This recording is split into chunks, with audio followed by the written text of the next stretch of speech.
Christian Bale. My favorite is Christian Bale. To talk about that, Christian Bale. Please welcome Christian Bale. First time I went out on the stage, I was really nervous, but I hate you! The one and only Christian Bale. Just whatever happens from then. Yeah, we'll see whatever happens. I love Christian Bale. Christian Bale, he looked perfect. I'm with the star of the film now, Christian Bale. Only 14 years old. You were 13 when you made the film, Christian. Yeah. He vanishes, not chasing fame, not chasing fortune, but chasing something far deeper. Christian Bale was so good in playing the role that within a minute, every audience member knew he was on the spectrum. So we actually cut that part out of the movie because Bale was conveying so much just by his characterization. I'm sorry, listen. Every time you think you found him, he's already become someone else. Christian Bale is so associated with being a very intense, very, I guess, method actor. Christian Bale's one of the greatest actors living today. Yet every transformation hides a shadow, a cost. And before this story ends, you'll discover just how heavy that cost truly was. Tell me, Christian, a little bit about the acting that you have done before this. I don't know, the first time I went out on the stage, I was really nervous, but I wouldn't call it that difficult. So people just came in, went bang the first time. I was near them to get through and kicking and going, I'm trying to keep the zero up in the air. At 13, he stepped into Empire of the Sun. I had no idea just how unique that experience was at the time because I didn't realise that every film didn't build a bloody runway that planes could land on in the middle of a marshland in Spain, or build a pagoda, or build huge hospitals, or build literally half a full-size stadium. In many ways, in the same way that people were telling me, hey, you can't go play Patrick Bateman, it's career suicide, and I was like, bring it on. I want to stab you to death and then play around with your blood.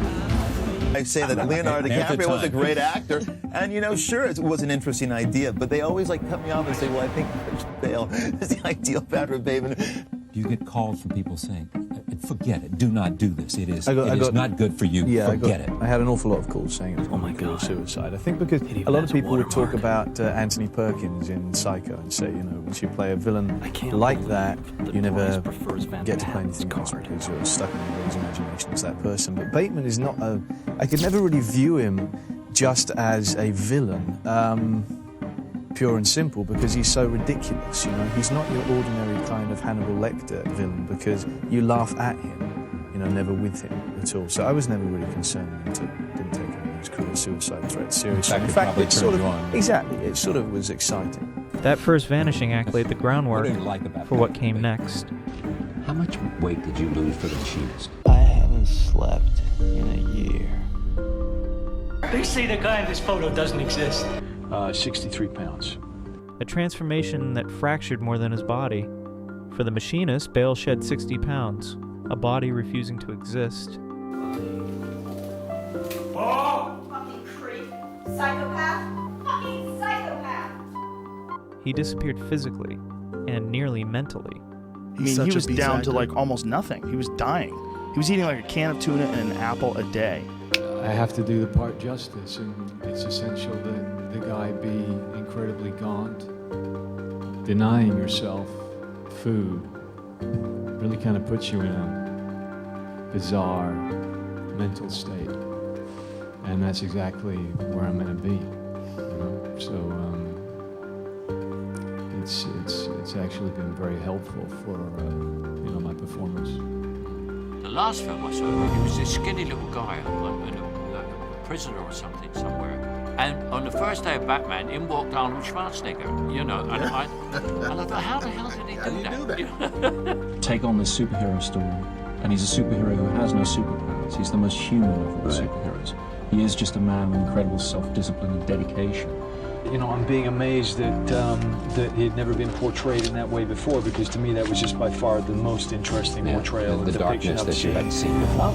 Just much more psychologically interesting, and then that leads me to think that you can tell the story in a realistic fashion. You can ground it with the textures and so forth of the real world, and in that way, hopefully, really take the audience on this journey with this character as he becomes Batman. An idea that I wish to portray Batman as a creature as somebody who ceased to be really human. And by far the most, kind of badass, but also just much more intriguing superhero than anybody, any of the others. And so, my hope was that we would be able to create the kind of defining portrayal of Batman. When he donned the bat suit, and that just confirmed it when I first put the suit on, because you can't put that thing on without feeling like a predator. Like Christian Bale's the best Batman. You're talking about real actors. I agree.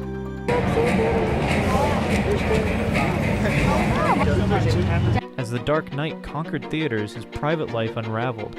Christian Bale was arrested in 2008 for domestic violence against his mother and sister. Batman star Christian Bale reportedly turned himself into police. He was questioned for about 4 hours and released on bail and was not charged with any crime. But the details are still a little fuzzy as to what led to his arrest. I would ask you to respect my privacy on that subject. What did he learn in that spotlight? On the Terminator Salvation set, he snapped. The recording leaked. That's what that is, man, I'm telling you. A tape of Christian Bale losing his cool on the set of Terminator Salvation has been leaked onto the internet. Do I fucking walk around and rip that? No, shut the fuck up, Bruce. There's really nothing I can say about that I haven't said already. I have never tried to make any excuses for it. It was unacceptable, and I take it, it's my fault. That's it. Then came the rebuild. We used to be the Pride of Law, huh? Right here.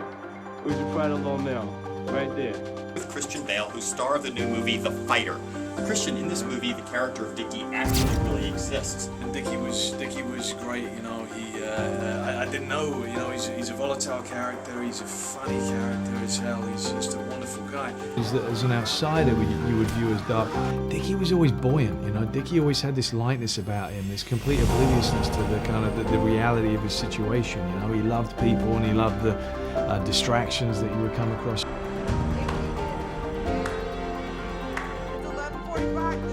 What? When you met him, that must have Oh man, we know each other very well. We hung out an awful lot. He took me around all his old haunts in Lowell. I met police who had arrested him a number of times. I went to different bars with him. Went to the actual crack houses where he would be jumping out the window like you see in the. Where'd you fucking park your car, boo-boo? I didn't park it. You didn't. And the Oscar goes to Those trainers. I like just try and put myself in the character's shoes, so like you become the character. I just have to kill a lot of people, and Yeah, and I hate watching myself. Christian Bale, the fighter. Bloody hell! Wow, what a room full of talented and inspirational people, and what the hell am I doing here in the midst of you? It's such an honor. Christian Bale doesn't just act, he disappears so we can see more clearly. Would you like your career to be actor? Do you think 10, 15 years from now, do you know? I want to just carry on as normal.